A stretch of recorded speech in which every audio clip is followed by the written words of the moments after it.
MarkLatta, have you ever struggled to write a speech? Have you ever wondered how experienced Toastmasters seem to keep coming up with new speech ideas, or where these ideas come from? Our speaker today is longtime Toastmaster and current District 19 Lieutenant Governor of Education and Training. He has competed and won the humorous speech and evaluation competitions at the state level. Today, he will be working out of the Competent Communication Manual, Speech at Project 3, Organize Your Speech. Will his evaluator please read his objectives? In this book. It's the note to evaluate. See it there. Thank you. The speaker is to prepare a speech that has a clear general purpose: to inform, persuade, entertain, or inspire. That's a general purpose, and a specific purpose. The speech is to be organized in a manner that best achieves these purposes. The beginning, body, and conclusion should all tie into and reinforce the purposes. The speaker is to project sincerity and conviction and strive not to use notes. Any nervousness displayed should be minimal. No pressure. In addition to your verbal evaluation, please complete the evaluation form below. So that's for me. Whether you are a new or seasoned Toastmaster, you will benefit from the speech writing tips in today's speech. Please help me welcome distinguished Toastmaster MarkLatta with the SpeechMine. Do we have time goals? 8 to 10. 8.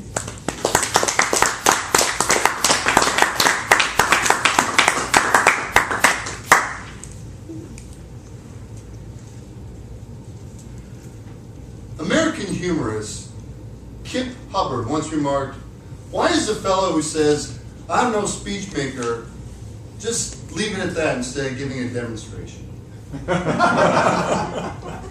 Mr. Toastmaster, fellow Toastmasters, we often, even though we're in Toastmasters, might feel like we're no speech makers.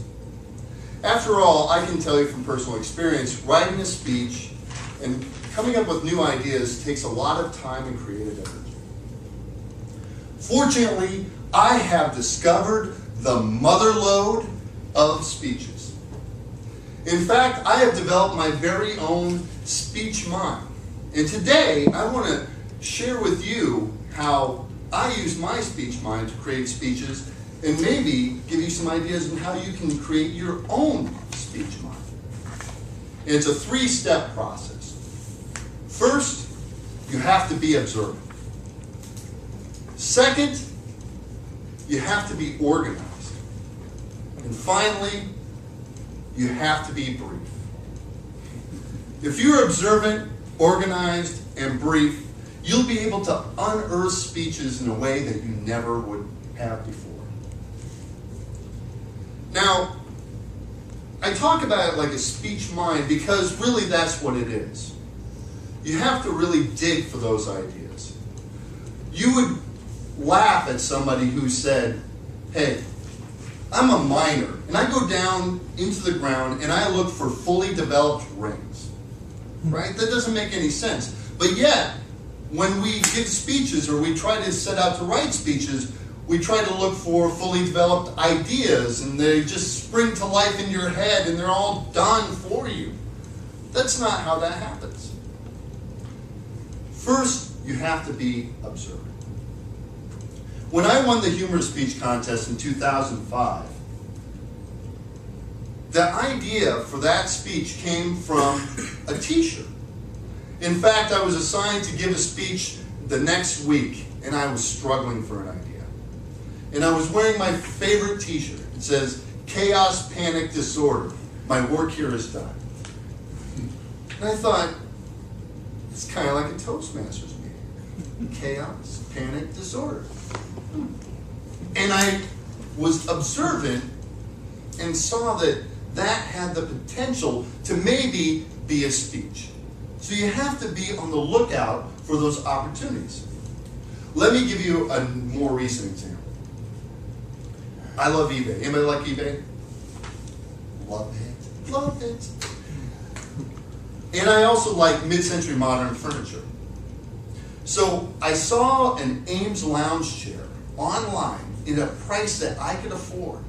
And these things have been in constant production since 1950. So I clicked on it and I ordered it. And a couple weeks later, I got the chair in. One problem: no screws to hold it all together. The seller had forgotten to include the screws. Is that a speech? Not yet. But it's a nugget. It's a little nugget that I saw, and I said, that has potential to be a speech someday. The next step is you have to be organized. Now, I recognized my chair example as a potential speech, but I had to be organized enough to remember it and tell you about it today and turn it into a speech. So what I brought is my little card catalog of ideas for potential speeches. When I say be organized, what I mean is you need to write it down when it happens. I don't know how many speeches I've lost, or maybe you've lost, just because you're like, this is a really great idea and I'm going to turn this into a speech. And then when you went back to go find it, it was long gone and you didn't write it down. So across my desk at home, I have all these little scraps of paper from ideas where I saw Mark give a speech and I want to turn that into a different idea. I like where you went with that, but I want to go a different way with it. Write it down. Be organized. So when I say also be organized, what I mean is start providing structure to it. So when I have my little SpeechMine here, I was just looking through it before the meeting. Here's an idea that I had about a speech based on being a preacher type character and working out the competent communicator manual. And so in my idea that I wrote down here, I thought, well, maybe I could go to the competent communicator manual and I could use it as a motivational speech. And I could be like, all right, brothers and sisters, I would like you to turn to page 20 where they talk about the Toastmasters promise, and such on and so forth. It's not a fully developed idea, but it is an idea. And I would have lost that idea had I not written it down. You can see this one's pretty faded. So this was a long ago idea. But that's what I mean, be organized. And then start to think about maybe what the structure is. So you're like, okay, I've got this speech, and it's something about a reverend and kind of working on the competent communicator manual. Oh, okay, here's an idea. You got to work it. You got to want it, you got to work it, you got to share it. Oh, so then I've got some structure. Now, brothers and sisters, you got to want it. You got to give up or go on. That's it. So you got to want to give that speech, etc., etc. So that's how that whole thing works. Write it down, then you start getting these ideas and you start putting them together into structure. What I'm saying is, maybe you look at, and I read some of these are not appropriate for prime time. That's a speech for a too hot meeting right there, that one. But you start getting these ideas, and then you spend a little time when you're giving a speech or you're assigned a speech, and you start looking at, pulling out all these scraps and saying, how do they fit together? Anybody like jigsaw puzzles? It's just like that. You're looking for a theme in your ideas. Or you have a theme and you try to pull all these little scraps of papers and figure out how they fit into that theme, right? That's how this whole SpeechMine works. So you're observant. You found an opportunity. You wrote it down. You were organized. Now you start to organize the speech. You've got the raw materials, your nuggets, and you're starting to melt them into that gold object or that gold band. Now you have to be brief. And when I say be brief, what I mean is you have to refine that idea. When you are creating a speech, you want to think about what is really going to drive home your point, right? When you're doing the speech, you don't want to be thinking about adding all this other information. Let me give you an example. I told you about my chair. Now, really what they forgot were the bolts. And I went down to Ace Hardware and got some. Is that important to the story? Nah, throw that out. Is it important that my wife told me to go down there and get some bolts from Ace Hardware? Nah, throw that out. Is it important that it was a Plycraft chair and not an Ames lounge chair, and that Plycraft went out of business 20 years ago? No, none of that is important. Throw it out. That's what I mean by be brief. Go ahead. Reduce the number of characters. Your speech is not any better because you have the cast of Gandhi in it. Keep it simple. Never let the truth get in the way of a good story. That's the best advice I can give you. Go ahead and modify it a little bit. Your audience won't know. Nobody's going to stand up. At least I've never had the experience somebody stands up in the middle of my speech and says, "MarkLatta, you are a liar! Liar! It didn't happen that way. In fact, the wind was there too." It never happens. So you want to be brief. Refine, refine, refine. And the best refining I've found is if you can really nail it in like 3 points.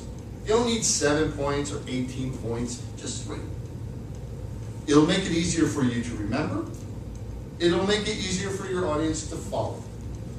Those simple gold band rings hold up a lot better than the intricate, delicate, twisty, turvy type rings. So go ahead and be brief. Make sure that you've nailed it in 3 solid points, like, oh, I don't know, be observant, be organized, be brief. I guarantee if you are observant, organized, and brief, you will have ideas coming out of your ears, or at least out of your box. I recommend that each of you write down an idea, just a scrap, or something that may have happened today or yesterday, or the last week, that you're like, oh, that was kind of interesting, that was kind of fun. Maybe you told your friends a story when you got to work, or your coworkers. Write that down, and then put it somewhere where you'll have it for later. That is your speech mind. That's how that whole thing works. In fact, I don't see everybody writing. Nobody has any interesting ideas. Do I have to start this speech all over again? American humorist Kip Hubbard once more. Seriously, start today. Be observant, be organized, be brief. And if you do that, you can't go wrong. In fact, I guarantee if you do that, you'll create your own speech mind. And all of you will be golden speakers. I look forward to your next speech.